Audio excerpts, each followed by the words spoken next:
कि जहाज ऑपरेशनल जंग के अंदर कौन सा इस्तेमाल हुआ। F-16 दुनिया भर में तब बिक रहा था, बड़ी तगड़ी एयरफोर्स के खिलाफ कोई जहाज कामयाबी से झंडे गाड़ रहा है, वो है JF-17। आपको जितने पैसों में एक JF-17 ब्लॉक 3 मिलता है, उससे डबल अमाउंट से भी ज्यादा पैसों में आपको तेजस मिलता है। वो तेजस LCA तेजस। आज की डेट में पाकिस्तान की तिजारती जो कामयाबी है वो सेंट्रल एशियन स्टेट्स के साथ अपने लिंक में, यानी पाकिस्तान अपनी जो मिराज की सारी फैसिलिटी है उसको कन्वर्ट करना चाह रहा है to build a new fighter X. तो अब ये राय आ रही है कि क्या JF-17 ब्लॉक 4 जो है वो स्टील टेक्नोलॉजी का 5th जनरेशन जहाज होगा। कहा यह जा रहा है कि JF-17 वो त्यारा बन गया जो F-16 के बाद सब ममालिक का फेवरेट होता जा रहा है। और इसमें और F-16 में फर्क ये है कि ये सस्ता पड़ता है।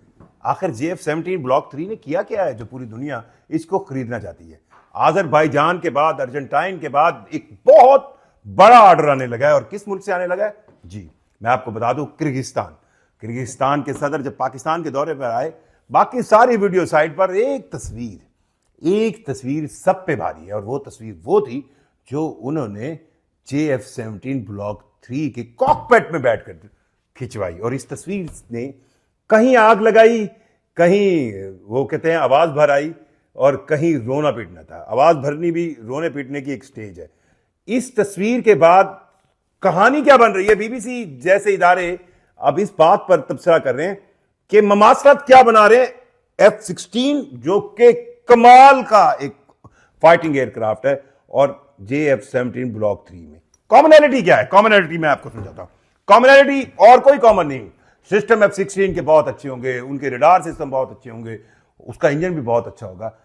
जो कॉमनैलिटी काउंट की जा रही है वो ये होती है कि जहाज ऑपरेशनल जंग के अंदर कौन सा इस्तेमाल हुआ।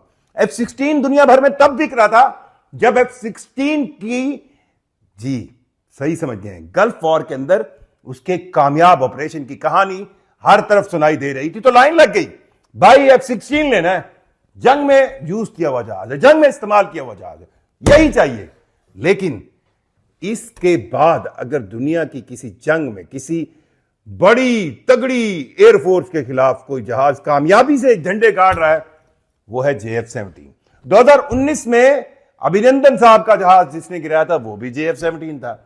और कहा यह जा रहा है कि मई की पाकिस्तान और इंडिया की 88 घंटे की जंग में S-400 जैसे सिस्टम को इंटरसेप्ट करना, सुसाइड मिशन, जी S-400 रशिया का वो दिफाई निजाम जिसका एक मिसाइल पता है कितनी पावर से जाता है, मार्क 10, मार्क 12, 17,000 किलोमीटर फी घंटा की रफ्तार से चलने वाला उसके मिसाइल, और उसके सामने से आने वाला जहाज जो मॉडलिंग आप 1,000 किलोमीटर की स्पीड से कह रहे हैं। It was a pure suicide mission. But इसके अंदर किसने कारनामा दिखाया? JF-17 ने। J-10C भी यूज हुए। अब इंडियंस जो है वो फोकस करते हैं कि जनाब J-10C यूज हुआ, J-10C यूज हुआ। J-10C के साथ JF-17 ब्लॉक 3 भी इस्तेमाल हुआ है। इस जहाज की क्वालिटीज क्या है? इस जहाज को आप ये देखें ना, हेलमेट माउंट सिस्टम है, इसमें air to air missile P-15 use हो रहे हैं, इसकी इंटीग्रेशन पाकिस्तान के लोकल मेड मिसाइल से है, इसका रडार बहुत अपडेटेड है। सबसे ज्यादा अहम बात, कम खर्च भाला नशीं है। यानी आपको जितने पैसों में एक JF-17 ब्लॉक 3 मिलता है, उससे डबल अमाउंट से भी ज्यादा पैसों में आपको तेजस मिलता है। वो तेजस LCA तेजस जो दुबई एयर शो में गिरा, और दुबई एयर शो में JF-17 ब्लॉक 3 के लिए नया ऑर्डर है। अब किर्गिस्तान के सदर ने इसको जो इसका मुआयना किया वो इसलिए तो नहीं किया उन्होंने कोई, और पंजाबी कहते ना झूठे लेने सन, वो इसको लेने में इंटरेस्टेड है। सेंट्रल एशियन स्टेट्स के साथ हर गुजरते हुए लम्हे के साथ पाकिस्तान की तिजारती और दिफाई तामुन की बढ़ने की वजह क्या है?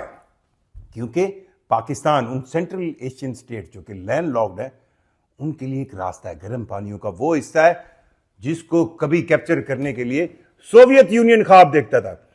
1942 on the floor of Duma के जो सोवियत यूनियन साबका और रशिया की पार्लियामेंट को कहते हैं, उस पर खड़े होकर उनके वजीर खारजा ने कहा था, the basic of our foreign policy is to reach the warm water. Afghanistan में वो इसीलिए आए थे। और फिर एक जंग हुई थी, बिल्कुल हुई थी, पाकिस्तान ने उसमें हिस्सा लिया था, और रशियन को वहां से, सोवियत यूनियन को वहां से निकलना पड़ा और फिर सोवियत यूनियन ही नहीं रही और कन्वर्ट होगी रशिया में। आज की डेट में पाकिस्तान की तिजारती जो कामयाबी है वो सेंट्रल एशियन स्टेट्स के साथ अपने लिंक में, पर इन सेंट्रल एशियन स्टेट जो कि सोवियत यूनियन से अलग हुई थी, इनको भी एक चीज चाहिए, क्योंकि इनके पास भी एक मगरमच्छ बैठा है जिससे इनको डर रहता है। उस मगरमच्छ का नाम है रूस।